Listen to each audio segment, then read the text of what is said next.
Lideramos el camino de la opinión pública y buscamos que la cultura del debate alcance consensos y soluciones a los problemas de nuestro país.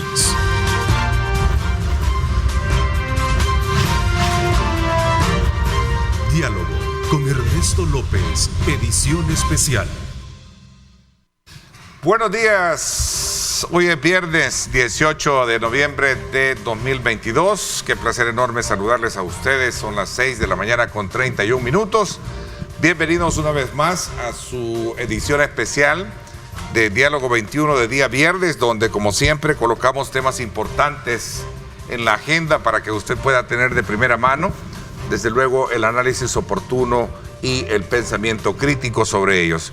Así es que desde ya saludo cordialmente a nuestros panelistas de hoy. Tania Pastor ya está con nosotros. Tania, qué bueno tenerte ya con nosotros. Gracias, Ernesto. Estamos de regreso por acá y navegando en esta ola que espero que no les afecte a ustedes que nos están viendo y aquí a mis compañeros de panel de este día. Bueno, sí, es una ola bastante contagiante, pero hasta ahorita bastante Depende, controlado. porque yo sí conozco casos de personas que les ha dado... Se han estado en estado de gravedad. Tanto de gravedad, pero sí bastante. Sí graves, afectado. pero no como... Ajá. Yo hablaba con el ministro el día de ayer y me decía, sí, tenemos una ventaja que el virus como que ha bajado bastante. Sí. Hola, Walter. Buenos días. ¿Cómo estás? Un placer, Ernesto. Un placer, Romeo, también. Gracias por acompañarnos. Pastor, mucho gusto. Romeo Auerbach, como nosotros también, como invitado especial. Bienvenido. ¿Cómo estás, Romeo? Hola, ¿qué tal, Ernesto? Hola, Walter. Hola, Tania. Solo que a la ola no le digas hola, cuídate. Y aquí estamos listos. Bueno, y Marvin, que va a estar allá. Ay, Marvin, que va a estar. A Marvin lo tenemos cuidando y vigilando. El volcán. ¿Y no es que tiene COVID? No tiene COVID. No, está deteniendo la lava. No, lo tenemos en penitencia. Él practica mucho. Acuérdense que él es un hombre educado en Rusia.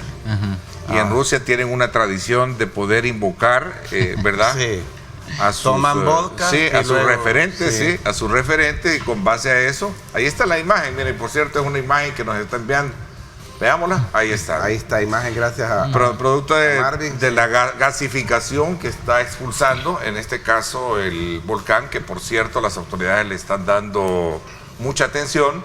Yo creo que es importante, y lo he dicho en los últimos 2 o 3 programas, no menospreciar el llamado o el llamamiento que están haciendo las autoridades, porque si bien es cierto, es una actividad casi, digamos, frecuente, que lo puede hacer con base a ciertos años, el peligro de la naturaleza, claro. La naturaleza sorprende, Walter. Sí, claro, definitivamente. ¿No? Hay que tener temor de Dios ante esas cosas, pues, sobre todo. Qué bueno, que me gusta el término, hay que tener el temor.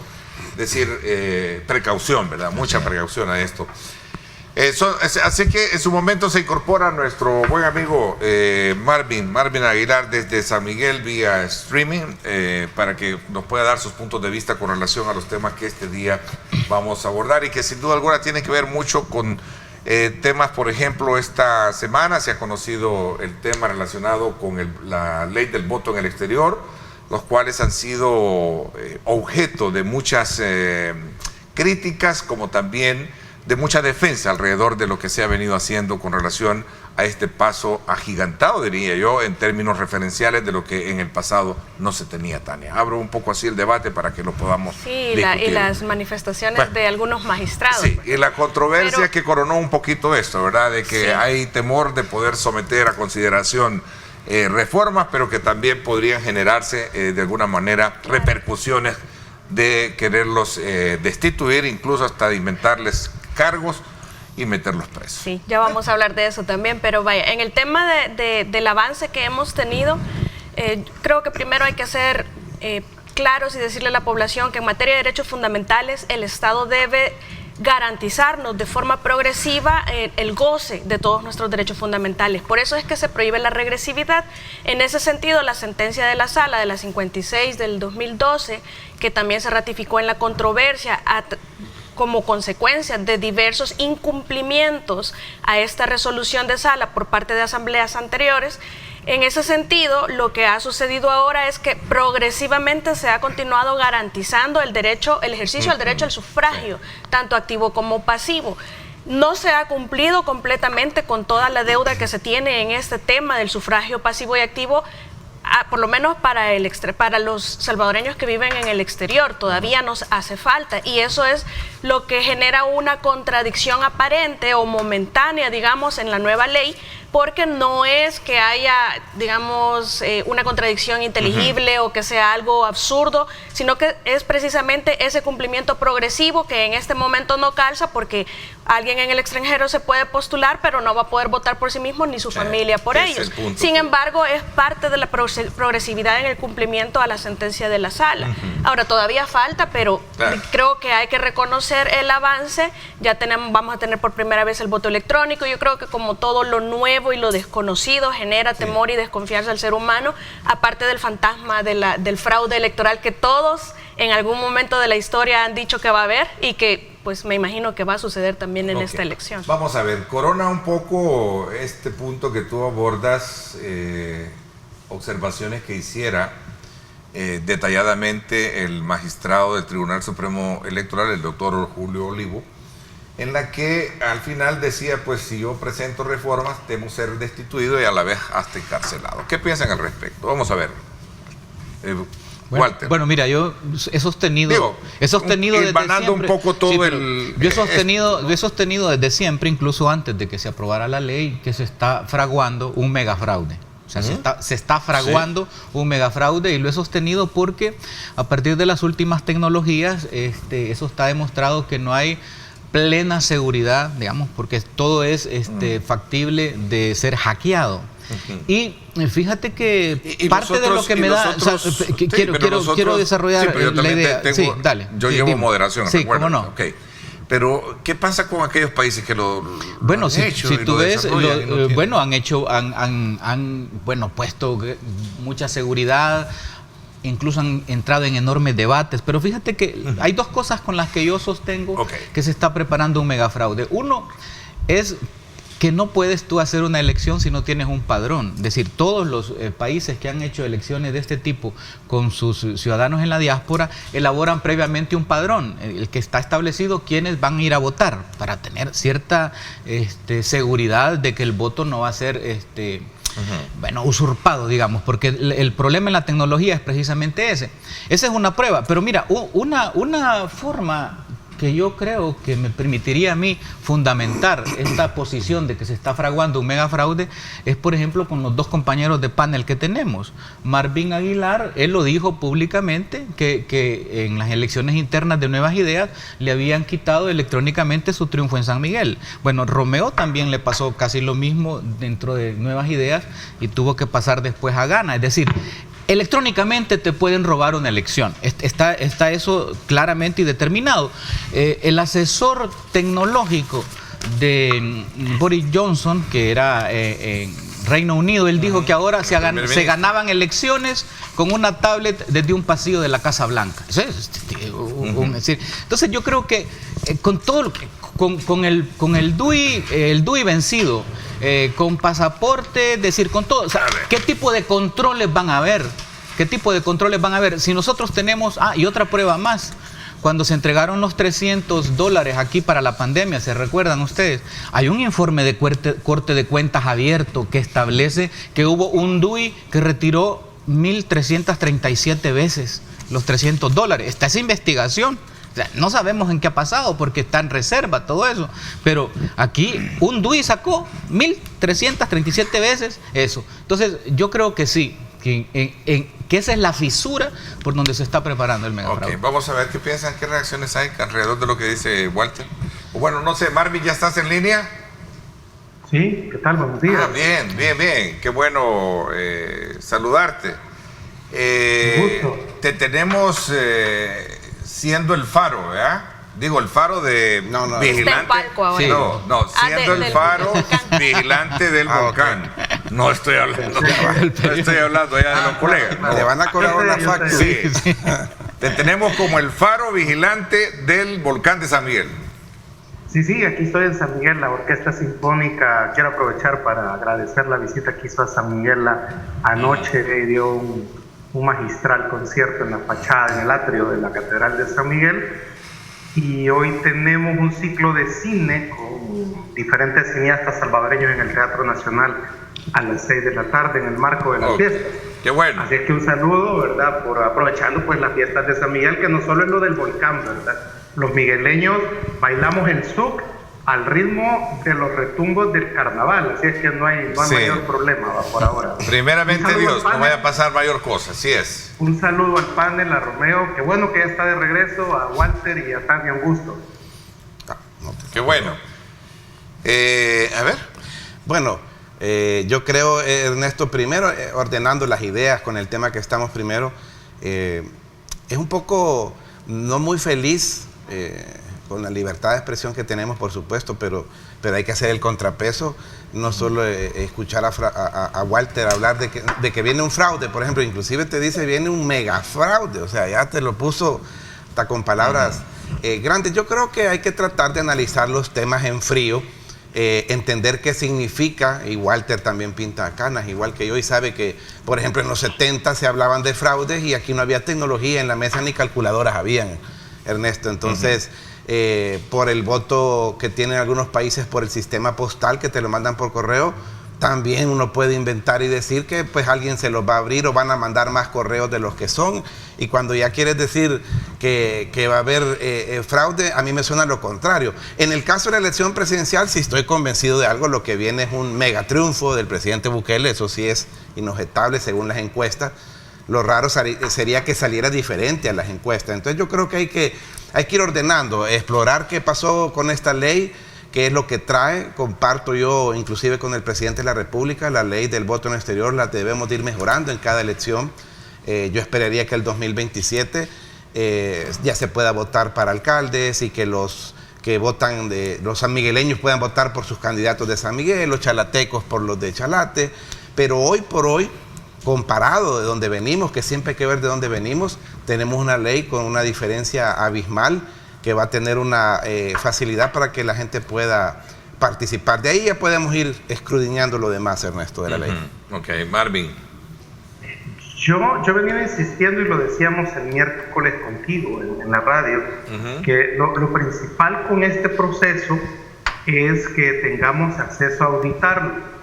Si no tenemos acceso a auditarlos todos los participantes, pues va a generar, obviamente, desconfianza, va a generar denuncias y va a generar sospechas. Eso es lo que creo yo que el Tribunal Supremo Electoral tiene la gran obligación de hacerlo, porque si no quedan todos los participantes satisfechos que perdieron y reconocen a los que ganaron, entonces la sombra de un fraude va a continuar. Por ejemplo, el registro, que ya la ley lo establece, es necesario definirlo. O sea, tenemos que saber para el caso cuántos van a votar en San Miguel, cuántos van a votar en La Libertad, cuántos van a votar por todos.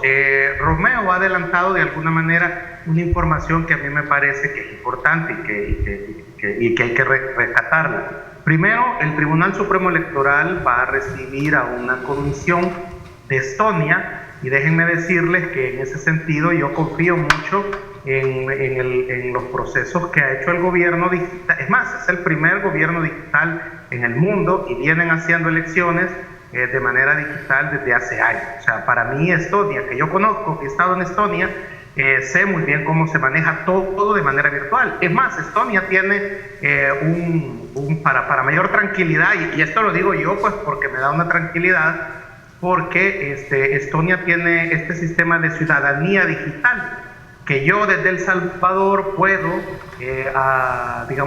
hacerme ciudadano digital de Estonia, ¿no?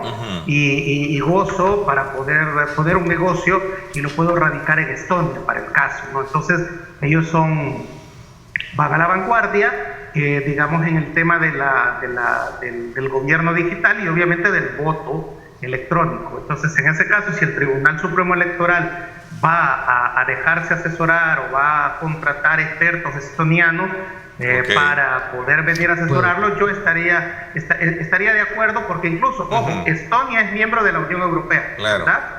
Estonia es miembro de la OTAN. Son pioneros, en ello, y también... Entonces, de alguna manera creo que en este caso, y menciono esto, que es miembro de la Unión Europea y de la OTAN, sí, para que, la oposición pues vea que es un país vinculado a Occidente, a los Estados Unidos, ¿verdad? Que obviamente no son nada sospechosos de avalar un fraude en El Salvador. Entonces, si es así, está bien. Lo otro es que Romeo adelantaba la cifra aproximada y que tendrá que oficializarla el Tribunal Supremo Electoral, que es de salvadoreños que pueden votar desde el exterior, que es como 1.200.000. Ahora que ya pues tenemos una cifra de 1.200.000 y que el Tribunal Supremo Electoral deberá de respaldarla, que es lo que realmente lo que va a valer, necesitamos saber cuántos van a votar, por ejemplo, en San Miguel. Ayer me lo decía el experto en esto. Yo creo que hay que esperar.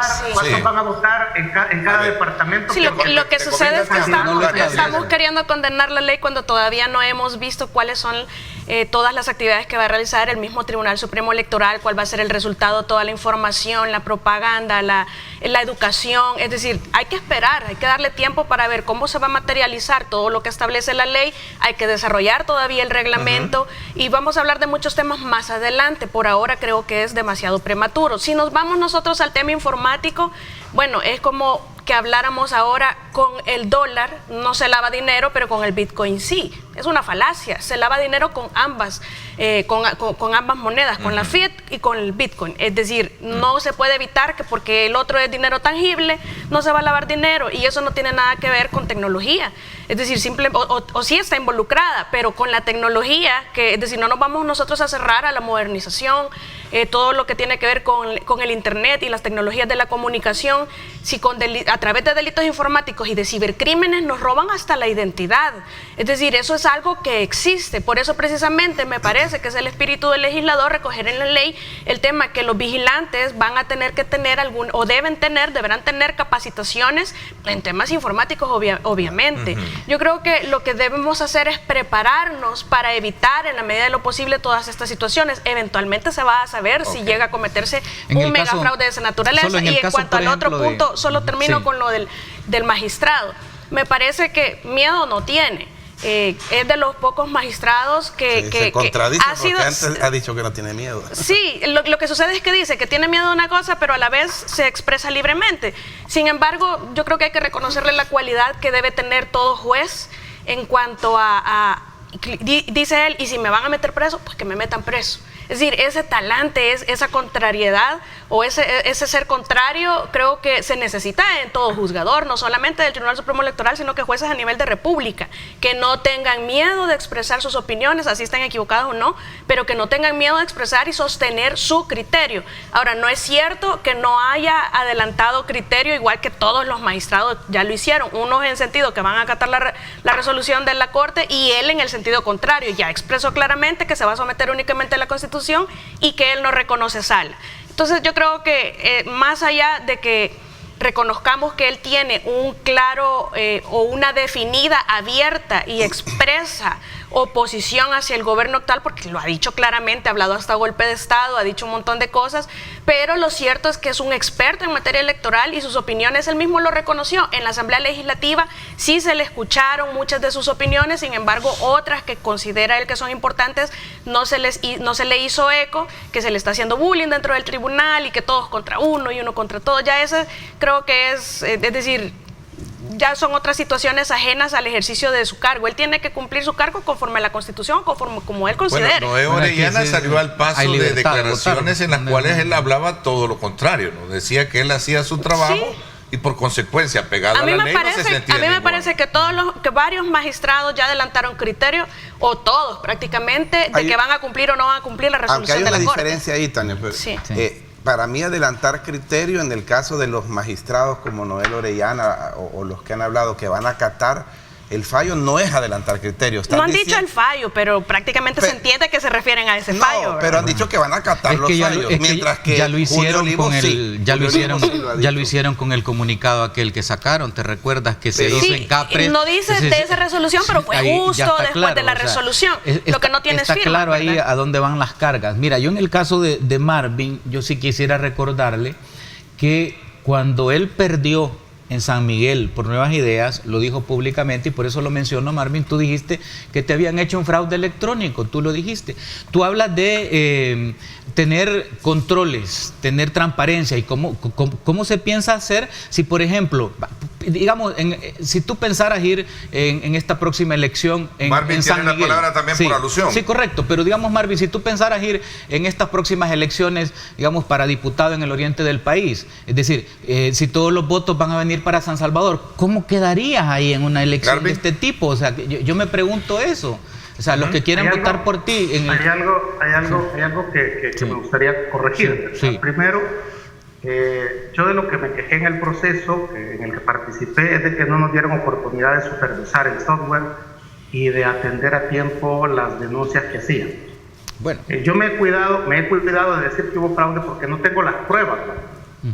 Entonces es como complicado que yo lo puedo creer, lo puedo pensar, pero no lo puedo probar. En ese sentido yo siempre me he cuidado de no hablar de fraude y sí de decir que no se nos permitió supervisar, digamos, el proceso. Solo se nos tipicó el resultado y tuvimos que aceptar que así era el resultado, pero no pudimos revisar cómo era que habían votado, hubieron anormalidades el día de la votación. Entonces pero si tú fundaste Nuevas Ideas en San Miguel y en el Oriente y tenías toda la gente contigo, pues, y de repente apareciste con poquitos votos. Claro. Entonces, eso mismo es lo que tenemos que tratar de evitar que suceda en las elecciones del 2024. Por eso, en la medida que los partidos puedan verificar, supervisar el software, eso es bien importante. El software, porque quien controla el software puede, digamos, hacer un fraude. Y yo no diría de que el megafraude del que tú hablas, por ejemplo, Walter, lo puede hacer una sola persona. Es que el fraude, si la intención es decir que el gobierno puede hacer el fraude o el tribunal va a hacer un fraude a favor del gobierno, es que también la oposición puede hacer fraude. Si se consigue un hacker, puede hacerse un fraude, se puede entrar al sistema. Lo importante es que el sistema deja rastro. Todo sistema que ha sido violado deja rastro que alguien ha entrado. Pues esa violación que se dé en el proceso electoral o en el caso que va a ser un mes, entiendo, para el voto electrónico que se va a concentrar en San Salvador, que van a tener un mes para votar, es necesario estar supervisando esa votación de un mes, teniendo en cuenta que en San Salvador están 24 diputados, está la mayoría de diputados que pueden ser electos.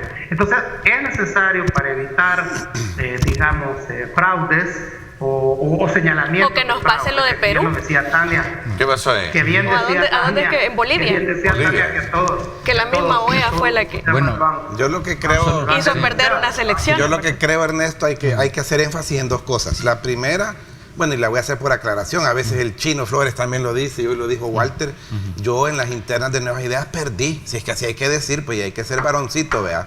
Yo nunca he andado hablando de otras cosas y me parece mezquino comparar el proceso interno de un partido con un proceso de votación electrónica que va a ser una institución del Estado, que no es el Ejecutivo, no es el Legislativo, es el Tribunal Supremo Electoral que eligió Arena y FMLN, hombre, pónganse de acuerdo. Ustedes lo eligieron como Arena y FMLN, ellos van a ejecutar si alguien va a hacer fraude. Es el tribunal, a los magistrados pregúntenle. Entonces, creo que hay que aclarar cada cosa. Un proceso interno de un partido, votan solo los afiliados. ¿Cuál es la mejor prueba?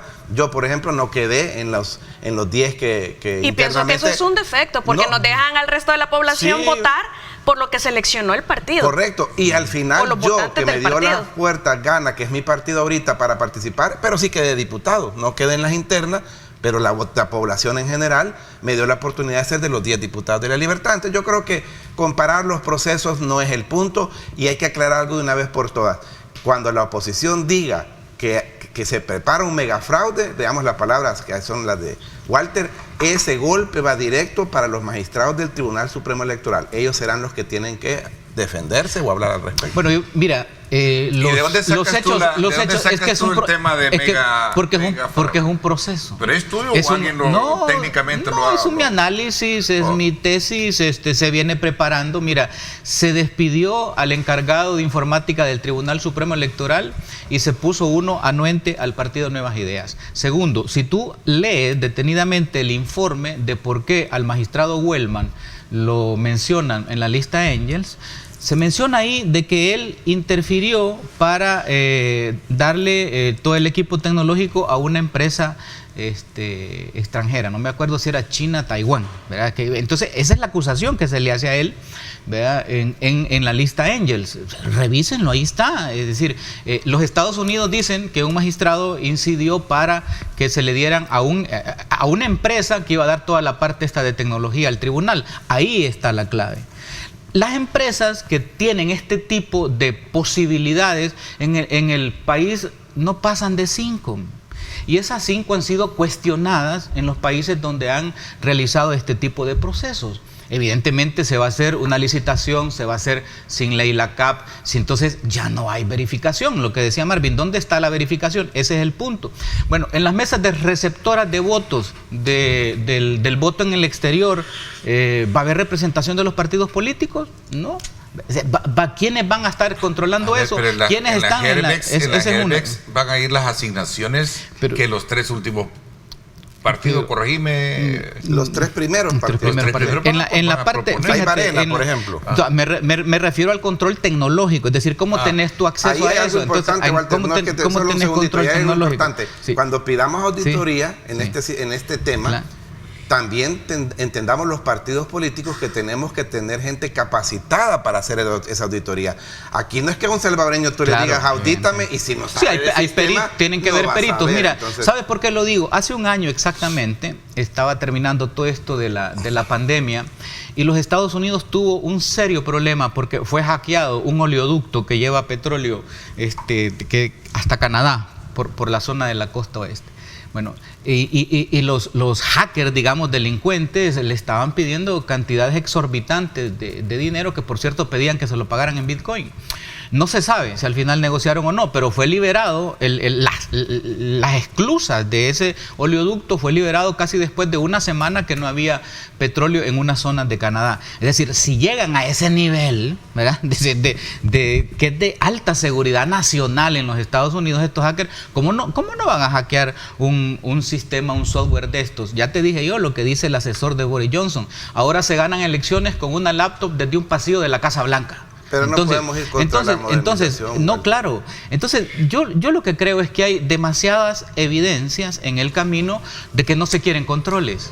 Por eso hablo de eso. Pero no podemos, una cosa, Marvin, una cosa, pero no podemos ir contra la modernización y como nos salimos, vea, porque ya Walter está hablando de petróleo, pero lo importante es lo de, Julio Olivo, que es un magistrado, que él es muy coloquial, vea, vamos a decir, yo sigo manteniendo que no han adelantado criterios los demás magistrados. Decir que se va a cumplir un fallo no es adelantar criterios. Pero tampoco él entonces. No, Julio sí. Julio ha dicho que la reelección no es legal. Ah, bueno, yo no lo he escuchado decir eso. Escuché la entrevista que dio en un medio hace... Lo ha dicho varias veces. Ahora, pero siendo magistrado, decir, por ejemplo, que un periódico de El Salvador sirve para limpiarse el trasero, ya eso ya a mí me suena que ese magistrado se anda un poco torcido en su parte emotiva. O sea, debemos de cuidar y respetar la investidura que tenemos. Él es un magistrado. Y hoy por hoy yo lo quiero reconocer, el Tribunal Supremo Electoral, en su mayoría, porque es un organismo colegiado en el sistema democrático en el que vivimos, está caminando por donde debe caminar. Él tiene derecho a disentir, por supuesto. Él ha llamado a la insurrección, él ha dicho cosas muy coloquiales de él, pero de eso a que tenga que ver algo con la parte electoral, no. Yo no estoy tan de acuerdo en que haya llamado a la insurrección, porque a mí sí me parece que esa denuncia fue un tanto absurda y lógica. Yo creo que fue más un show político por parte de algunos. O fue no un sé comentario si más fuera de sí hubo una denuncia que de hecho es a la que él hace alusión. Sí me parecería lo más desatinado del mundo que el fiscal general atendiera a un aviso o denuncia de esa naturaleza. Evidentemente su intención no era cometer ningún delito de sedición ni apología. Él creía que no estaba al aire y él hizo un comentario, pero no estaba llamando, incitando, haciendo apología. Dijo que el pueblo podía... Pues sí, hacer valer la yo creo que lo que eso denota es está bien, sí, pero su clara oposición a las posiciones gubernamentales. Al aire, para mí es más peligroso, lo que quiere decir que es el verdadero Julio Olivo. Pero entonces no estaba incitando a nadie, estaba comentando con alguien ahí en la sala. Yo creo que ahí sí hubo una exageración. No lo han procesado por eso todavía. No, pero si ya lo denunciaron por hacer show. Denunciar es una cosa. Uno en la privacidad puede expresar un montón de opiniones. Claro. Pues, o sea, y no necesariamente implican, ¿verdad?, que vamos a matar a alguien, que vamos a declarar la insurrección. No, en lo privado, me refiero. En lo privado, estaba haciendo como un símil. hay sí youtubers, ¿verdad?, que han incitado a la insurrección de forma pública, ¿verdad? Pero no son magistrados. No, pero por eso, pues. Pero es decir, si vamos por mí, que metan presos a todos los que inciten a la insurrección, pero sobre Sí. todo, no solo Aunque uno. los funcionarios Ahora, tenemos una ahora, responsabilidad diferente al ciudadano. Es correcto. Hay una cuestión importante. Mira, que Julio Olivo sea coloquial como tú dices, eso para mí es que se está preparando para ser youtuber de seguro en el futuro, ¿verdad? Entonces ya va a tener, digamos, ¿verdad?, pues su público. Pero en relación a lo que dice Walter sobre el tema del software, yo insisto, fraude lo puede hacer quien tenga un hacker que pueda entrar al sistema. ¿Verdad? Eso es así. Entonces decir que solo lo puede hacer alguien o uno de los participantes es falso. Lo puede hacer cualquiera que tenga un hacker. Eso es decir, por eso lo de Estonia a mí me parece, digamos, importante, porque los países bálticos han desarrollado todo un sistema de protección de todas sus computadoras, porque han tenido una guerra con Rusia, pero una guerra de hackers. Entonces ellos sí son muy, digamos, expertos en esa área, se cuidan mucho. Exactamente, de atajar. Y hay otra cosa también, Walter, por ejemplo, la izquierda tiene aliados en Corea del Norte, tiene aliados en Irán, tiene aliados, ¿verdad?, que es ahí donde está la red profunda, pues, que también se puede conseguir hacker, pues, o sea, es decir, no es solo una Okay. digamos, una habilidad de uno de los dos bandos. Sí insisto en eso. Ok. Es necesario supervisar ese software. Tenemos que tener los que está en la ley que participen se debe de auditar. a supervisarlo. Tiene que haber el listado, el registro para saber cuántos van a votar. Dice Romeo que sí, no también puede está en ser la que ley. Tú lo conoces muy bien. No, está en la ley sí, que está se en la debe ley. de auditar, y todos los partidos políticos. Ok, voy a hacer deben una de- pausa. Seguimos un poco en la agenda de este día con los temas que tenemos. El Salvador sale de la lista de países con mayor migración irregular hacia los Estados Unidos, según lo reporta la Oficina de Aduanas y Protección Fronteriza. Recuerden que siempre hemos estado rankeando entre los primeros 10 países que tenemos salvadoreños en las fronteras, y según el último registro de flujo migratorio, realmente hemos logrado salir de ese numeral.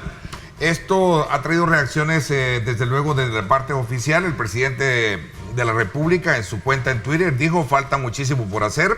Roma no se construyó en un día, pero avanzamos a pasos agigantados. También, esta semana, en el marco del 33 aniversario de la masacre de la UCA, me hizo una observación el doctor Julio Valdivieso, un saludo especial a Julito, que no era aniversario, claro, es una efeméride en la que se están, son 33 años.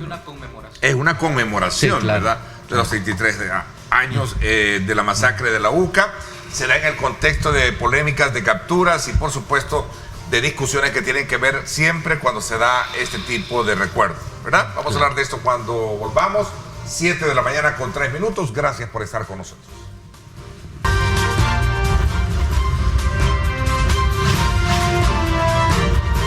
Diálogo con Ernesto López, edición especial.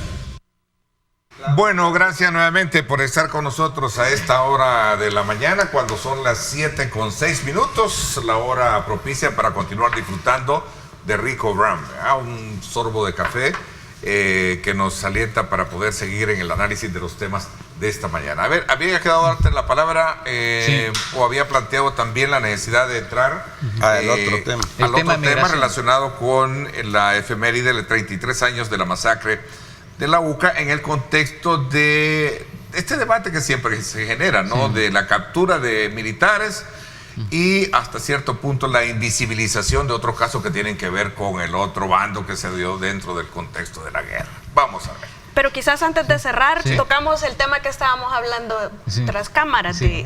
de las recomendaciones, porque sí, algo importante que dijo el doctor Olivo es que se tiene temor de sugerir las reformas en los defectos de la ley. Yo creo que si eso es cierto, pues, están mal los magistrados, y las reformas que deban hacerse hay que hacerlas antes. Y sin miedo, hombre. Y sin miedo, por Sí, es que supuesto, sí, ¿verdad? especialmente No, además, porque él no tiene ningún miedo. reglamento puede suplir una falencia de ley. es así, yo no me puedo poner el zapato y después intentar meter el calcetín. La ley tiene que establecer los parámetros y el reglamento desarrollar lo que está descrito en la ley. Sí es necesaria la reforma. Sí, establece el doctor magistrado Julio Olivo, todos mis respetos pues para su persona, por su valentía, ¿verdad? De enfrentar todo ese tribunal, ¿verdad?, con posiciones diversas. Yo creo que un cuerpo colegiado es precisamente eso, tener opiniones diversas, y eso es lo hermoso. Yo trabajé por años en la Corte Suprema y era un cuerpo colegiado de 15 y era, bueno, una diversidad de opiniones, y eso es lo que hace una democracia, ¿verdad?, crecer, tener opiniones distintas. Él dice que la ley tiene errores que no se pueden subsanar sin una reforma, establece Julio Olivo, y que el tribunal tiene miedo de proponerlas, y él hace el detalle de todas. Yo creo que debería de él de exponerlas en un debate. No, en esa entrevista, ese fue parte del contenido profundo de su análisis, donde estipulaba paso a paso las razones por las cuales que él creía que son los vacíos que tiene. Claro.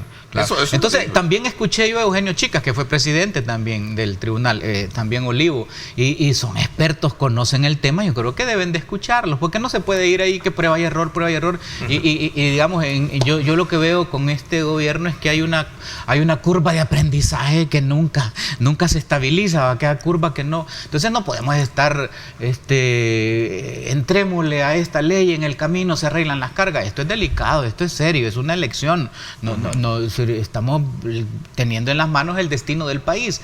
Entonces yo creo que la ley fue apresurada también, pero bueno, yo creo que hay que escuchar a los expertos, pues, los que conocen esto. Eso es lo que yo creo. Uno de ellos es aunque en el tema, Romeo, tú conoces muy bien ese tema. Mira, Néstor, pero en el tema del doctor Olivo en particular, y invitarlo aquí, como estábamos platicando, para que venga, doctor, puede venir aquí también, le prestamos este espacio. Ya me van a regañar aquí. Pero hay algo importante. Si estamos diciendo, o el doctor Olivo dice, que esta ley tiene muchas carencias, pregúntale, Ernesto, cuando vea cuántas carencias tenía la anterior. Porque si esta tenía carencias, la anterior sí estaba realmente que era una cosa deforme. No le daba los derechos a la gente para votar allá, le pusieron las 1001 tropiezos. Ahora, doctor, yo sé que usted no tiene miedo que lo destituyan o que lo capturen o algo, si usted siempre ha dicho que es bien valiente. Pues entonces yo creo que no pega ser valiente y decir que tiene miedo. Luego, si tiene las propuestas, las debería de hacer. En el mejor de los casos, yo sé que encontrará al menos 4 diputados en la Asamblea que le pueden presentar esta. Lo que pasa que los diputados y el partido de gobierno y el régimen no quieren oír. Bueno, en el caso tuyo te destituyeron de la comisión, pues, porque te quitaron de la presidencia porque tuviste un poquito de valentía para decir ciertas cosas y después te movieron. Defiendo la libertad de expresión. La presidencia de la Comisión Electoral es de Gana y sigue siendo de Gana.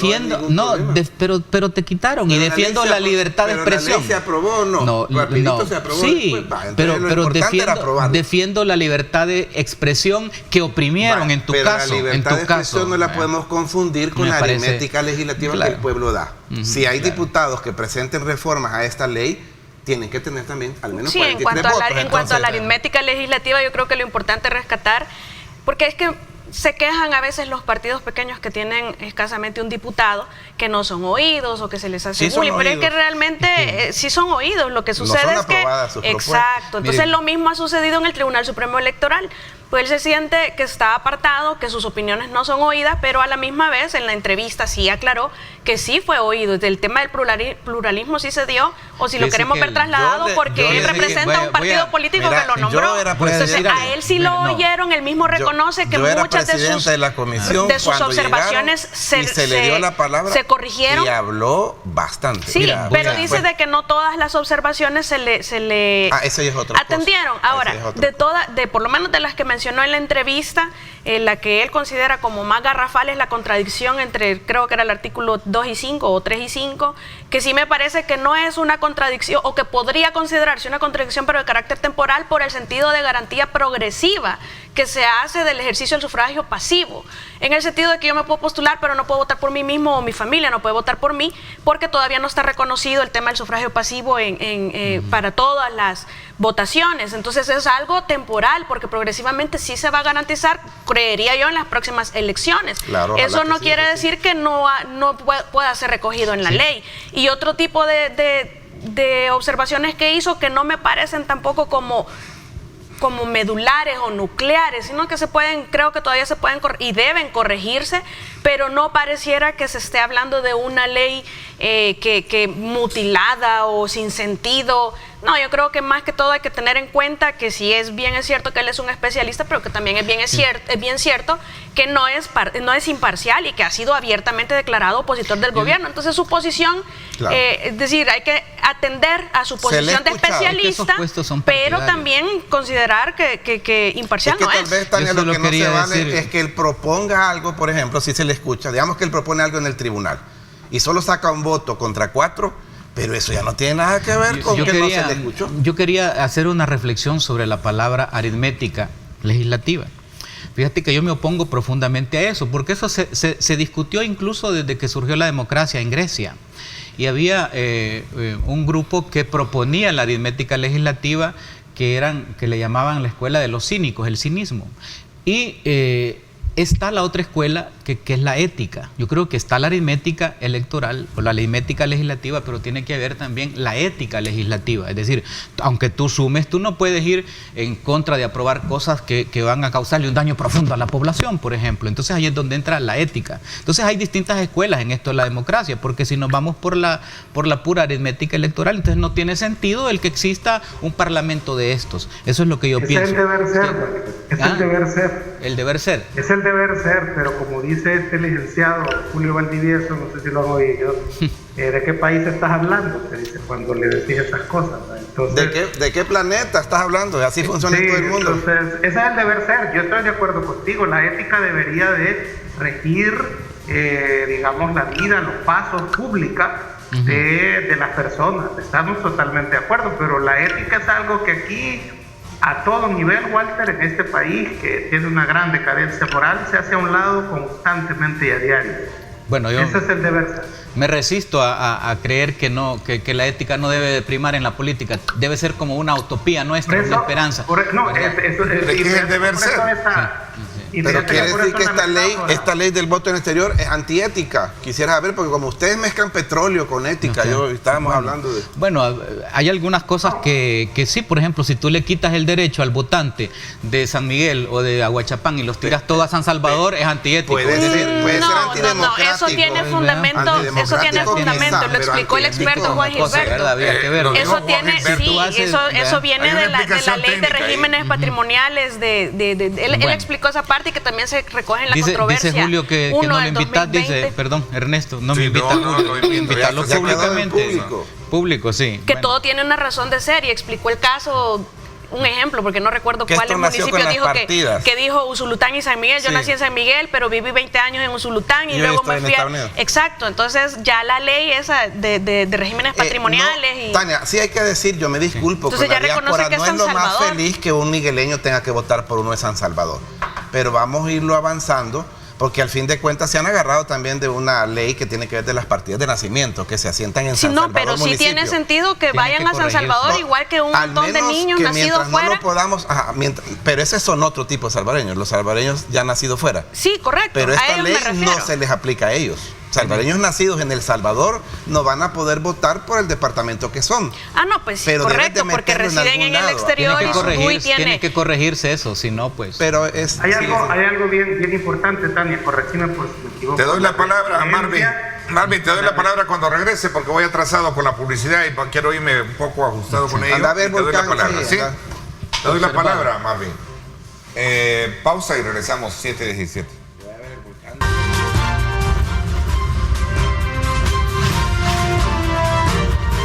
Diálogo con Ernesto López, edición especial. Bueno, gracias nuevamente. ¿Nos quedamos con ese o pasamos al siguiente tema? Íbamos a darle la palabra a Marvin. Darte la palabra a Marvin. Ayer hubo un comunicado del tribunal donde, por lo tanto, después de hacer ciertas valoraciones, dijo que viabilizar el ejercicio del voto, del derecho y postularse a cargos de elección en el extranjero para los eventos electorales están en la obligación de hacerlo. Ellos se comprometen a eso, ¿verdad? Y transparentar los aspectos administrativos, financieros y jurisdiccionales que se realicen en el contexto de la nueva ley. Aquí está. Marvin. Apuntar solo algo en el tema que se traía. Por ejemplo, Tania, te preguntaba, Yo entiendo que la residencia es el ánimo donde yo quiero vivir, o sea, eso se entiende. Entonces, yo recuerdo que todo el tiempo que viví fuera, por ejemplo, mi DUI, mi dirección siempre era la misma de San Miguel, nunca la cambié. En el pasaporte sí, obligadamente tuve que poner a dónde estaba, en qué país estaba residiendo. Pero en mi DUI siempre quedó mi dirección que siempre he tenido toda mi vida. En ese sentido hay que decir algo. Más allá de que hayan nacido en San Salvador, se hayan ido o vivan en otro país, el arraigo que uno siente por una ciudad, ya sea donde son sus papás o donde uno nació, esto que digamos en lenguaje coloquial se llama donde uno tiene enterrado el ombligo, ¿verdad? De donde uno es, ¿verdad? Eso motiva a votar. Y yo que he hablado con mucha gente que está fuera de El Salvador, cuando les digo ¿a dónde está su dirección? Me dicen aquí en donde vivo. Bueno, entonces su voto irá para San Salvador. Entonces, no, pues no, yo no quiero votar por los de San Salvador, yo quería votar por los de San Miguel. Entonces eso es algo que también desincentiva el voto para el departamento. Entonces sí, es correcto que con el tiempo se corrija. Entonces eso era lo que quería como apuntar. Creo que se puede mejorar, pero también los diputados al final del día son diputados de la República. Y a mí me parece una contradicción. En cuanto a los alcaldes, sí. Sí, y me parece una gran contradicción porque la gran tecnología y la gran cosa y la gran bulla de la tecnología, y no se puede resolver eso tan sencillo, pues, para darle equidad a la votación. Debería. Yo creo que se va a hacer progresivamente. Sí, y en el caso de alcaldes, porque esa es mi opinión. Por eso es que no hubo, quizás, por la complicación. El Tribunal Supremo Electoral separó las elecciones. Yo quiero creer, esa es mi opinión. ¿Vea? Últimamente tengo que decir que es mi opinión, para que no me jalen el aire. Pero quiero entender que por separarlas significaba 2 eventos de votación electrónicos por separado y eso era más caro. Quiero creer eso. Yo siempre aprovecho y le pido disculpas a la diáspora porque yo quisiera que para alcaldes votaran, pero esperémonos que aquí vamos. Pero Ahora, yo quiero recordarle... Pero perdón, Walter, solo un dato con lo que está diciendo Romeo. Recordémonos, Romeo, que por ahora no hay ningún país que permita a sus ciudadanos en el exterior votar por los consejos municipales. No, buena observación. Mira, es tan buena tu observación que hay que aclarar que la mayoría de países del mundo solo tienen voto en el exterior para presidente. Y algunos para diputados. Algunos, pero la mayoría es para presidente. Estamos dando exactamente. un paso. No, yo quería decirle al diputado también, Auerbach, que la Constitución, digamos, te blinda a ti en tus opiniones como diputado, mientras dure tu legislatura, ¿verdad? O sea, tú no puedes ser juzgado por lo que digas, así que siéntate libre, tranquilo, no te dejes gobernar por el miedo, porque tranquilo, porque te estás cuidando mucho y no, sé libre en eso. Le voy a robar a Romeo una frase, fíjate, Walter, que dijo el miércoles con Ernesto. Me eligieron para ser diputado y no mudo. Exactamente, te felicito, yo me he reído con eso. No, y no puede ser juzgado por lo que la Constitución no dice. Fuera de que lo hagas con cariño, con cizaña, cuando la Constitución me da la libertad, con amor, lo hago con amor, la libertad de hablar a mí, pero por ejemplo yo, por el momento, yo no puedo hablar por Gana, y la Constitución no me da el derecho a hablar por Gana aunque sea diputado. Hablo por mí, aunque Gana es mi partido y lo quiero y me abrió las puertas, me han dicho por el momento que yo hable por mí, y está bien. Eso es un orden, eso no lo dice la Constitución. Tu partido emergente, porque primero fuiste Nuevas Ideas, digamos. Es tu partido emergente, digamos. No, hombre, es mi partido. Bueno. Pero la Constitución, dejemos de personalizar acá y entremos, les invito siempre a respetar el canon de las reglas de este programa y nos mantengamos en el análisis, no personalicemos mucho menos de esta naturaleza. Yo creo que es importante, más allá de lograr escudriñar esos elementos que han estado ahí gravitando y que han traído consigo las discusiones que hasta este momento hemos tenido, ¿verdad? En el caso de los magistrados que han planteado la necesidad de ver vacíos en ellas, como también otros que le ven que es una ley perfectible, como dicen los abogados, y que con el tiempo, si bien es cierto, no está perfecta, pero ya es un paso agigantado. De hecho, el mandato de la sala fue garantizar el sufragio activo y pasivo. Todavía falta un poquito en el tema del sufragio pasivo para tenerlo completamente cumplida la sentencia. Yo hacía la comparación si hay alguien que le vea imperfecciones a esta ley, yo quiero que me diga cómo veía la anterior. Porque realmente la anterior sí era una burla. Entonces yo creo que lo que estamos haciendo es algo progresivo y ojalá que Yo se creo va a que perfecto concretar. no es, y va a haber que Excelente el Perfecto resumen. solo Dios. Excelente el resumen que has hecho, porque queda claro de que es perfectible esa ley. O sea, que no es perfecta. por supuesto, Claro. todo es perfectible. Creo Han que dicho los mismos diputados todo es de perfectible. Nuevas Ideas. Es un paso, Ernesto, en el cual nos va a permitir poco a poco irle dando la afinidad que se requiere. Es más, los abogados tienen una tesis de que toda ley es perfectible, ¿o no? por supuesto. ¿Verdad? Lo que sucede es que también, No, pero como es la importante. realidad humana va cambiando, pues entonces tenemos que ir adaptando. Sí, lo que pasa es que las leyes. eso ayuda un poco respecto al marketing político, ¿no? Que el marketing político siempre te dice la elección como nunca hubo, ¿verdad? La final como nunca hubo, Claro. el carnaval La jamás ha elección del existido, la elección del siglo. Entonces, Lo que eso creo te que dice- todos tenemos que hacer, Ajá, Ernesto, como sí. salveños, es cuidar Claro, nuestro claro, proceso. claro. Porque si de verdad pudiera pasar algo como lo que dice Walter, y ya lo dijo Marvin, puede hackear cualquiera que sea de un bando o del otro, o del país o fuera del país. Cuidemos nuestra ley. Y el cuidemos otro nuestro elemento importante que acoto en esta discusión para darle un poquito más de, digamos, personalización a la discusión en términos que venga una del mega tema, jornada. no del tema, es que el Tribunal Supremo Electoral, a raíz de toda esta gama de reacciones, ha dicho de manera tajante que la ley especial para el ejercicio del sufragio en el extranjero se compromete a viabilizarla y a cumplirla. Pues. Claro. Y ellos fueron electos por las administraciones por los partidos políticos. Por el Frente Arena de antes, ¿verdad?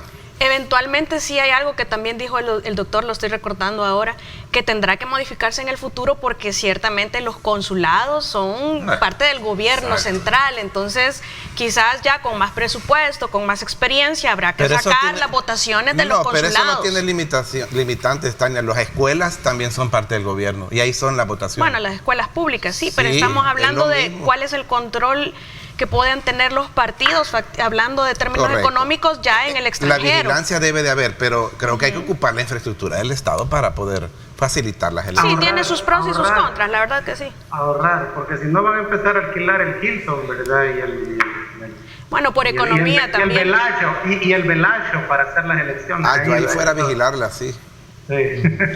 Bueno, yo quizás aprovechar en esto el lanzamiento que tú hiciste Sí. del tema de los jesuitas. Yo fui jesuita hasta el 92 y cuando sucedió ese crimen de lesa humanidad estaba dentro de la compañía y para nosotros fue un golpe muy fuerte y muy profundo y siempre estos días cuando llegan, bueno, nos parte el alma recordar esa imagen de esa masacre y de ese crimen de lesa humanidad.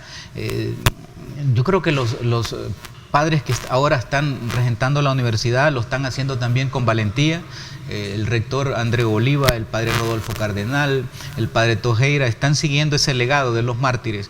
Yo creo que es importante también cómo la gente cada 16 de noviembre se aboca a la universidad a rendir y a conmemorar este momento. Yo creo que hay que pensarlo, porque lo que sucedió en esa época realmente, fue de locura y permitió después originar todo un proceso para llegar a la negociación y a los acuerdos de paz. Entonces, honor y gloria y honra pues a los mártires jesuitas. Y yo creo que 33 años después, Ernesto, y como miembro de la Comisión de Justicia y Derechos Humanos, que soy parte de ella, hace falta investigar. Yo jamás voy a estar convencido que un día de repente el coronel Benavides despertó con ganas de matar a los jesuitas. No se movía nada ahí sin que el comandante general de la Fuerza Armada, que era Alfredo Cristiani, lo haya avalado. Entonces creo yo que tenemos que descubrir y la gente quiere saber la verdad y si se puede también procesarlos, porque lo que se hizo en aquel entonces, guerra es guerra, pero en ese momento eso no fue un acto de guerra, ¿verdad? Ese fue un crimen de guerra que debemos de saber quiénes fueron todos los culpables.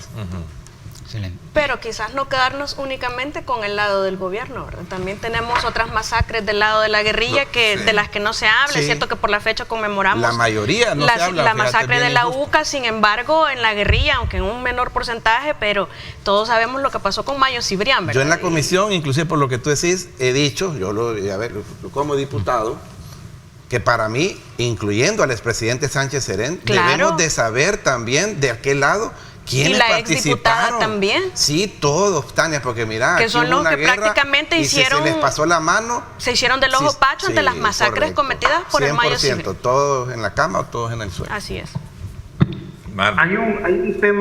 Hay un tema, porque eso ya lo hemos lo hemos debatido bastante ahí en el foro. Yo solo quisiera traer a cuenta que me parece oportuna la liberación del coronel Benavides en estos días también, porque si hay algo que hay que decirlo en torno al caso jesuita es que no fue una decisión del coronel Benavides, ordenar la masacre de la UCA. A lo sumo, él era el encargado de la zona de seguridad, pero las tropas del batallón Atlacat, que son las que llegan a la UCA, no fueron, pedidas por él ni estaban bajo su mando. Eso tuvo que ver algo mucho el Estado Mayor del Ejército, ¿no? Quien toma esa decisión, y así ha quedado demostrado en el juicio en España contra el inocente Orlando Montano. Entonces, por eso para mí que haya sido liberado el coronel Benavides es hasta cierto punto una especie de justicia dentro de sus mismos compañeros de armas que lo han dejado solo, ¿verdad? Y quiero mencionarlo porque precisamente han sido los cuadernos que el coronel Benavides ha escrito en la cárcel, los que han servido en el juicio en España, para ir él, mientras estuvo detenido, en esa, me imagino, horas de reflexión, días de reflexión en una cárcel, poder escribir cómo fueron los sucesos, y que sirvieron también para el testigo criteriado en España, para contar, cómo sucedieron las cosas finalmente, que son las que han servido como base para condenar, entre otras, al coronel Montano allá en España. Entonces creo que El Salvador haya abierto ese caso aquí, me parece también oportuno, porque es necesario, más allá de que los involucrados ya son personas, de edad avanzada, y que puede resultar oneroso verlos ahí arrestados, pero es que se les está juzgando, como en las imágenes que estabas poniendo ahorita, Ernesto, vemos a un jovencísimo cardenal Rosa Chávez, a un todavía vivo arzobispo de San Salvador, y a militares en el auge de la guerra, que eran los que mandaban y decidían. Pero Marvin, Tania colocó un elemento bien importante que creo que es necesario también introducirlo. Ligeramente lo mencioné cuando presenté el programa, que en el contexto de una efeméride como tal, siempre este debate surge a devoción de quienes en su momento estaban de un lado y estaban del otro lado. O sea, las versiones ahí están. Lo único que en su momento también ya hay expresiones de ciertos sectores, como por ejemplo grupos de militares que ahora están confederados o agremiados no sé dónde, dicen, mire, pero ¿por qué solo de nuestro lado estamos siendo juzgados y no de la otra parte? Entonces, porque ellos fue mayor porcentaje también, ¿verdad? Esa es la discusión, pero tú misma planteabas y decías que ha quedado invisibilizado. Claro, por aquí completo, hay casos de masacres, por ejemplo, muertes de alcaldes. Sí. ¿Verdad? Aquí hay muertes civiles también, hablamos de Mayo Cibrián, con esa su paranoia. Masacres como la de Mayo Cibrián, ¿verdad? Que es muy famosa. Entonces, varias. Presidente, el doctor Pecorini, el doctor Rodríguez Chachi Guerrero, ¿verdad? Pero han sido muy pasivos, Ernesto. Pues yo creo que parece ser que como que hay un desequilibrio, y aquí la idea es que en un análisis de tal envergadura como el caso de esta plataforma de opinión, debería de incluir el análisis también desde ese ángulo. Voy a hacer una pausa y te doy la palabra. Sí, cómo no, te doy la palabra cuando la ves.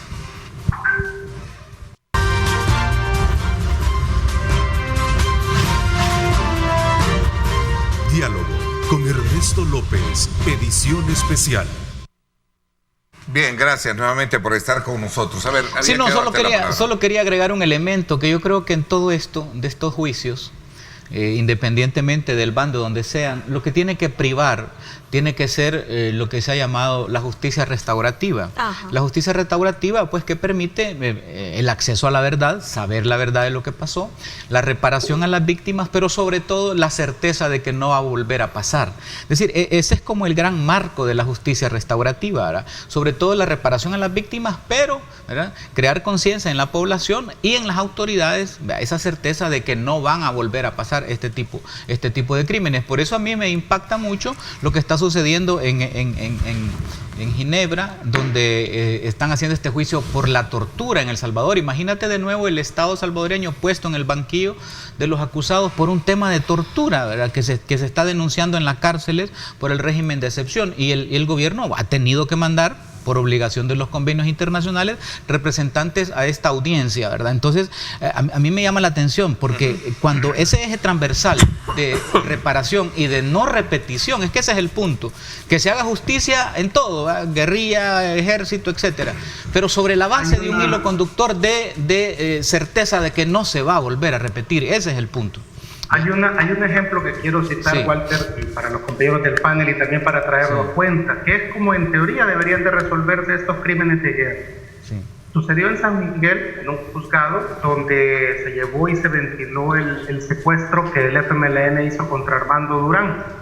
Lo tuvo 37 días secuestrado en Jiquilisco, en Usulután, entre el 7 de diciembre de 1986 y el 13 de enero de 1987.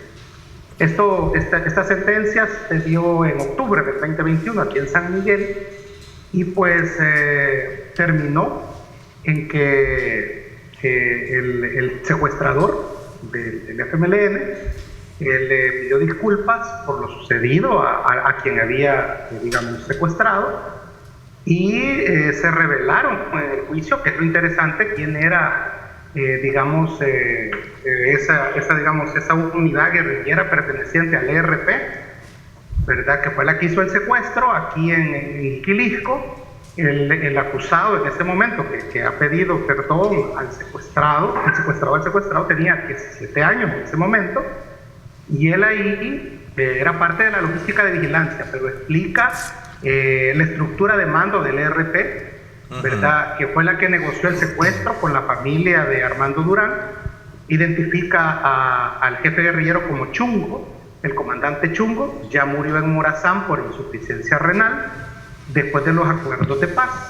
Él también en la confesión revela a los otros mandos medios, el comandante Oscar pasó a ser jefe de la zona del volcán Chaparraspique y murió en combate en 1988. El otro era el comandante Pedro, cuyo nombre legal era Antonio Rodríguez, y se graduó de ingeniero, fue docente en la Universidad de El Salvador y murió aproximadamente en el año 2000, dice finalmente el victimario. Es decir, él narra toda esa estructura que fue la que participa en el secuestro, y estas tres personas integraban el mando superior del Frente Sur Oriental que operaba en la zona de Jalisco. Entonces, finalmente el comandante Javier, que era el encargado de esto, cuyo nombre legal también se da ahí, se identifica como Rodolfo N., fue asesinado por pandilleros aproximadamente en 2015 en San Francisco, Javier. Entonces, es decir, el grano. Un poquito de la historia. Ok, dame una síntesis, sí, breve. Porque ya no es síntesis. Porque ya no es síntesis. Estoy mencionando nombres, ojo, nombres. Entonces, que se revelan en el proceso, porque es necesario que se diga la verdad, que es lo que hemos venido insistiendo en ese panel. Hay que saber la verdad. Había pedido la palabra Romeo.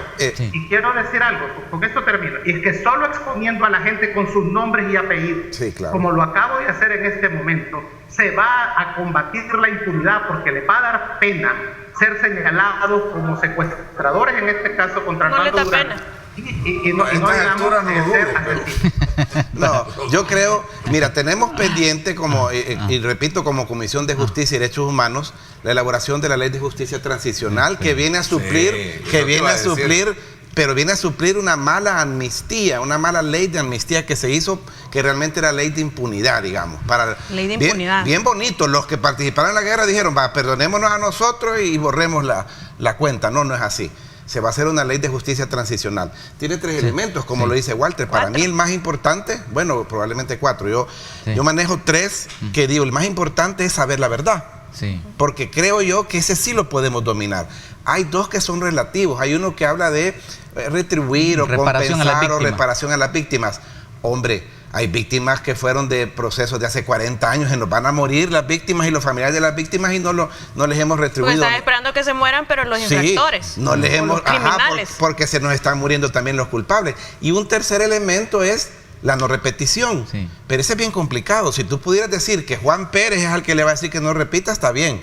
La no repetición no la podemos dominar, no sabemos qué va a pasar en 10 años. Es que ahí entra. Con este caso de hoy, no se puede garantizar pero no se puede garantizar de acuerdo. Es que ahí está. Pero se pueden dejar. Pero ¿cómo no lo garantizas? Ahí está el crecimiento. ¿Cómo lo garantizas? Por la verdad. Por la verdad. Pero con este Exacto. caso, el caso de hoy, Ernesto, a las 8 de la mañana es el turno de El Salvador por 2 horas. Sí. Anda En el comité. Vamos a hablar la otra semana de eso. La vicecanciller Adriana Mira y el secretario jurídico Conan Castro están ahí. Ellos van a tener 2 horas para ya hablar la parte de Salvador. Y hay que aclarar algo.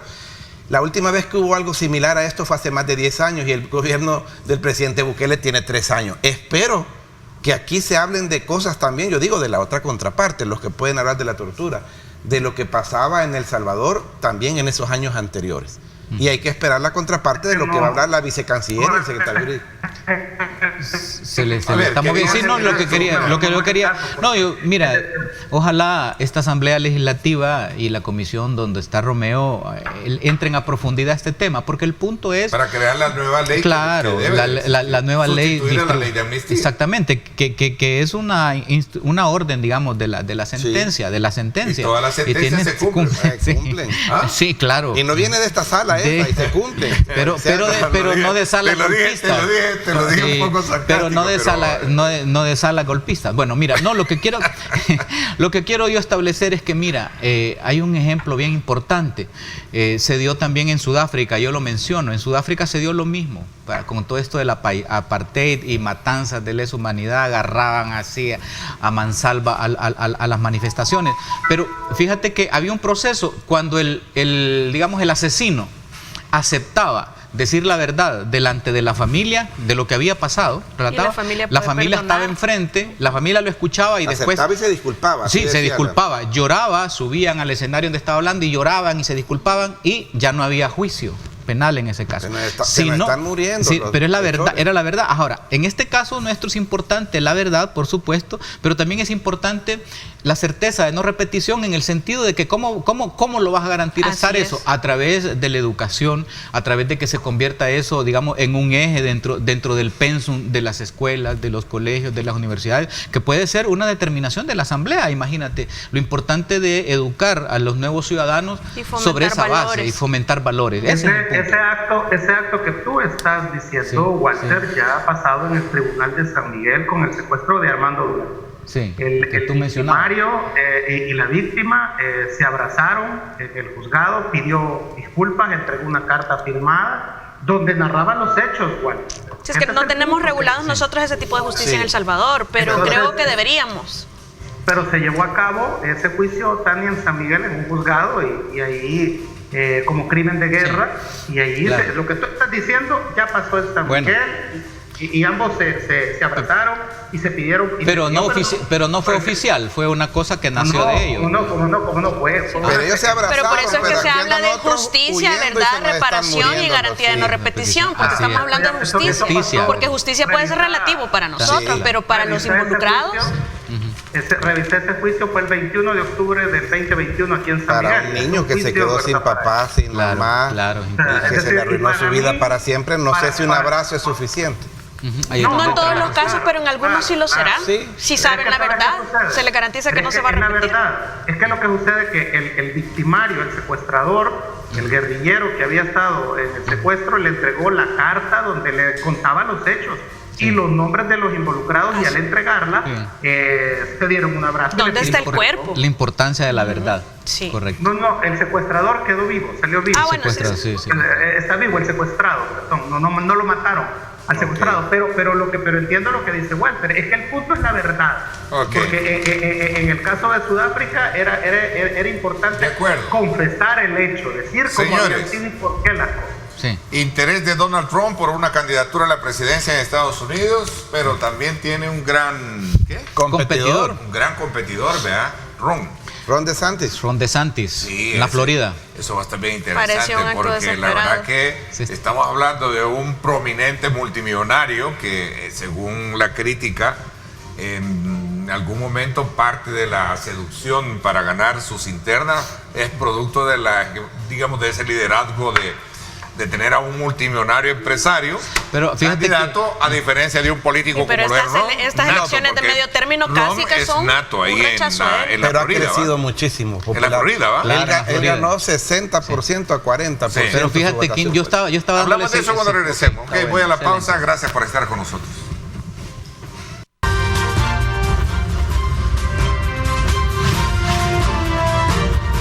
Diálogo con Ernesto López, edición especial.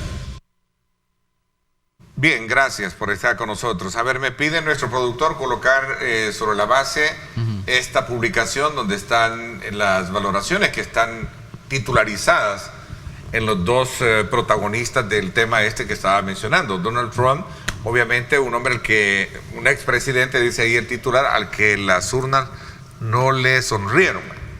Sí, hoy en ¿cómo se llama estas? Elecciones de medio término. Elecciones de pero medio sin embargo a Ron, sí.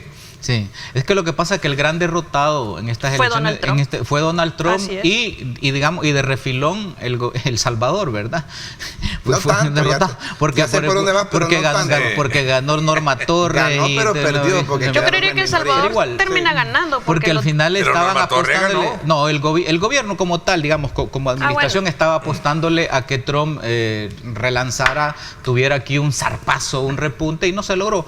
Pero mira, a mí me llama la atención. Yo estoy siguiendo las publicaciones de Donald Trump porque me interesa saber, conocerlo de dentro para meterse un poco en sus zapatos. Él está insistiendo en que hay un fraude en Estados Unidos y lo sigue sosteniendo.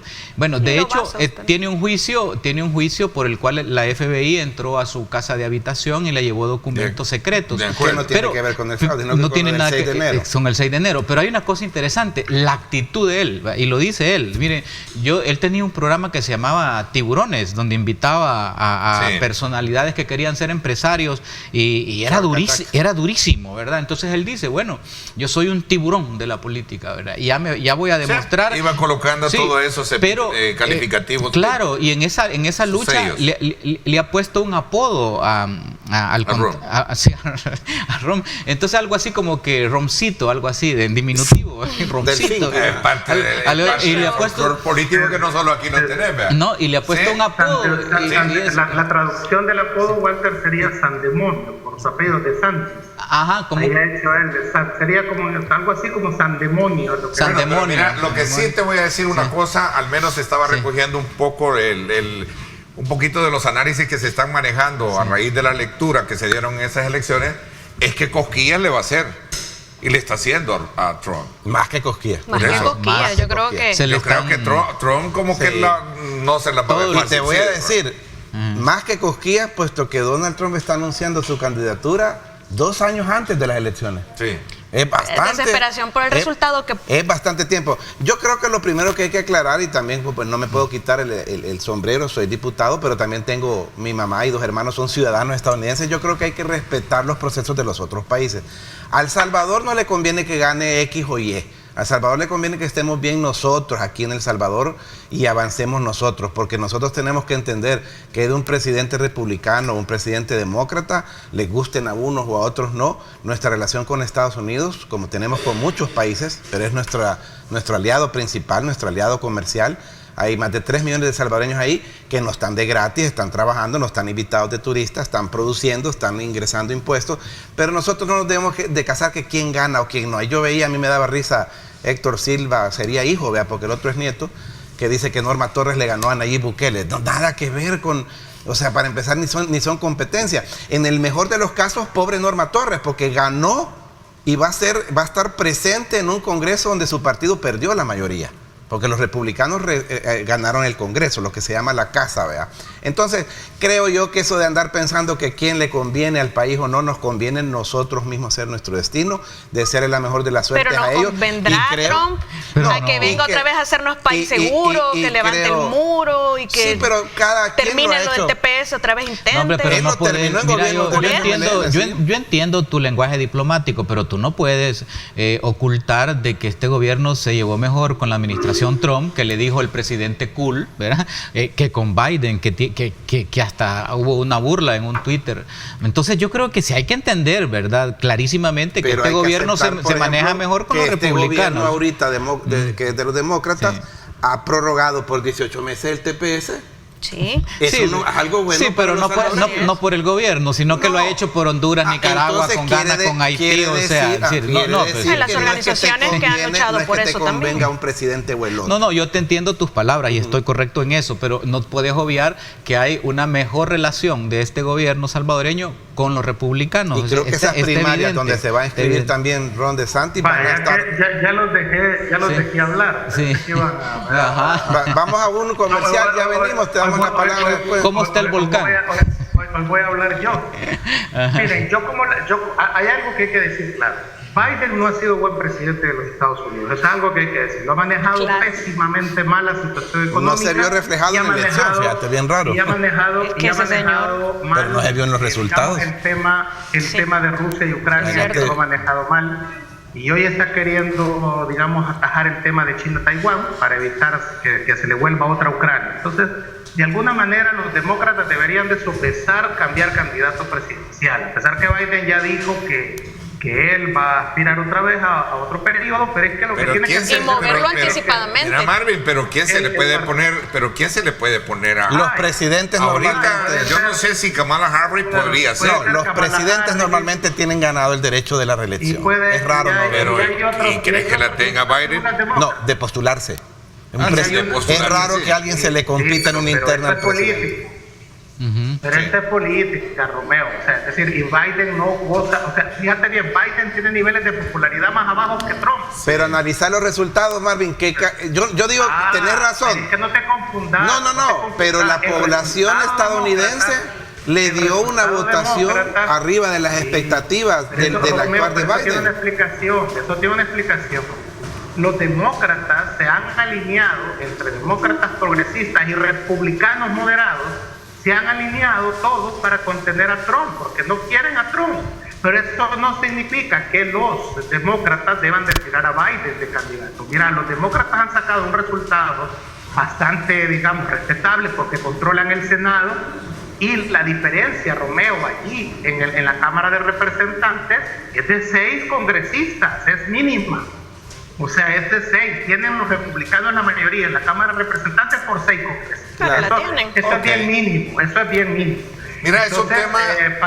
para mí, ¿cómo se llama? Los demócratas deberían de buscar otro candidato, porque si han ganado o han retenido la ola roja que se avecininaba, no es por Biden. Es porque la progresía, los sectores de izquierda y los republicanos moderados Marvin, pero la detuvieron con Biden.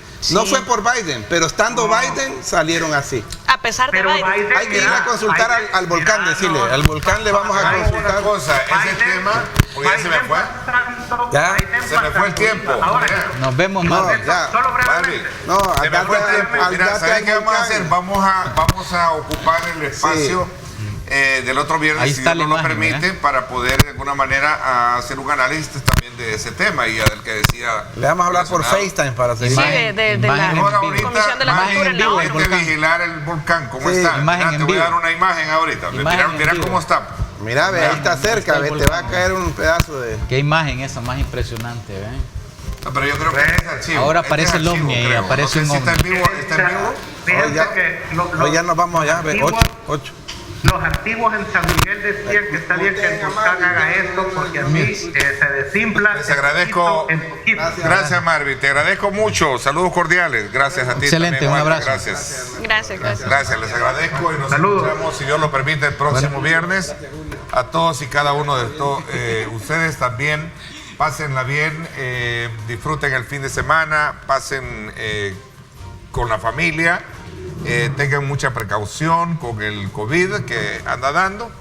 Así es que gracias. Feliz fin de semana y recuerden lo más importante, amar a Dios sobre todas las cosas. Lideramos el camino de la opinión pública y buscamos que la cultura del debate alcance consensos y soluciones a los problemas de nuestro país.